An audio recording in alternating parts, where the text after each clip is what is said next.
Bonjour à tous et bienvenue sur Automo Autodidacte. Aujourd'hui on s'attaque au démontage du moteur de la DT50R, c'est parti. Avant toute chose, je voulais vous donner quelques conseils avant un démontage. Le premier, c'est de prendre des photos qui vous serviront au remontage, à ne pas faire de bêtises, surtout quand on n'a pas la revue technique. Mon deuxième conseil est de dévisser dans un ordre précis. Moi personnellement, je dévisse du haut vers le bas en tournant dans le sens des aiguilles d'une montre. Je prends donc la vis la plus haute face à moi, et je dévisse et je les pose exactement comme ça sur la table pour qu'au remontage je remette les mêmes vis aux mêmes endroits. Sur ce moteur, c'est pas forcément nécessaire car les vis sont souvent les mêmes, mais sur tout autre type de moteur, ce sera très utile. Si comme moi vous vous retrouvez avec des vis bloquées, il existe plusieurs manières de les enlever.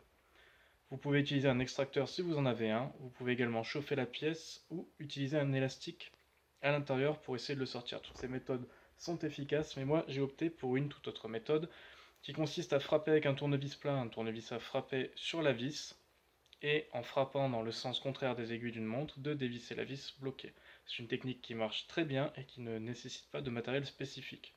Si jamais cette technique ne fonctionne pas, je vous conseillerais d'utiliser un extracteur, ça ne coûte pas très cher. Enfin, un dernier conseil, quand vous démontez tout ce qui est joint-spi, roulement, etc., n'oubliez pas de les garder de côté pour vérifier que ça concorde bien avec les nouveaux que vous avez achetés et que tout fonctionnera parfaitement.